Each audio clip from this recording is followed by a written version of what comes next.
Illustrator also has a layers feature. This is a really different feature than what Photoshop has, um, but it can still help you organize your workflow and keep your files or your different pieces um, straight in there because you can name them, you can add more, you can turn them off and on, similar to the way you would in Photoshop. So it has the eyeball that toggles visibility.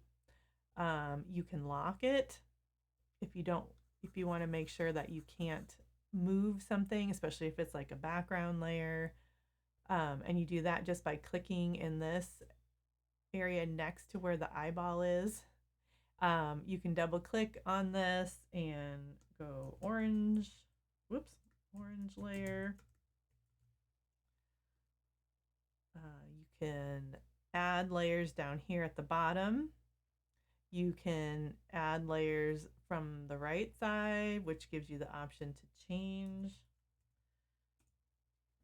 the name right there. Most of when this stuff pops up, I probably shouldn't have done that quite so fast.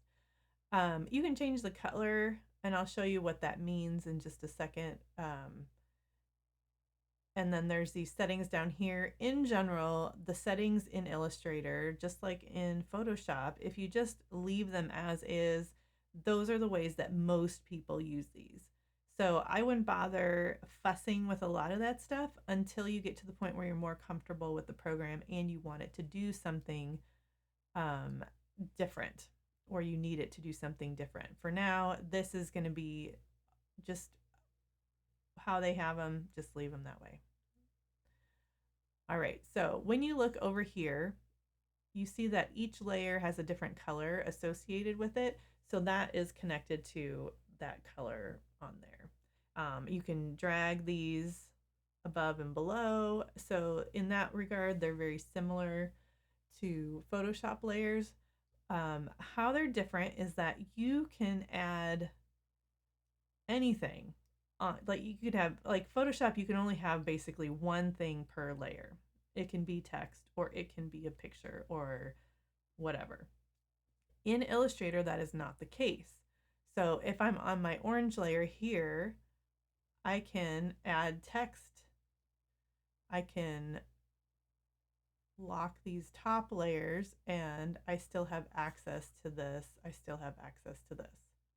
Okay, so that's a very different way of operating with Illustrator. So if you want things like text and shapes to be split up between layers, you'll have to do that purposefully.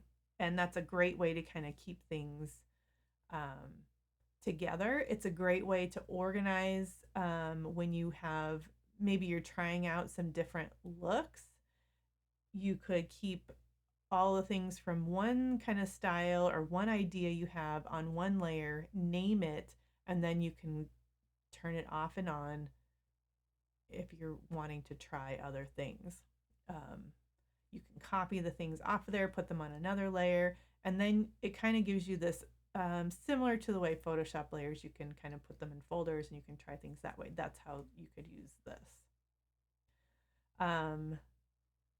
Let's see, what's another thing you need to know about layers? I think that's probably good. So that's how you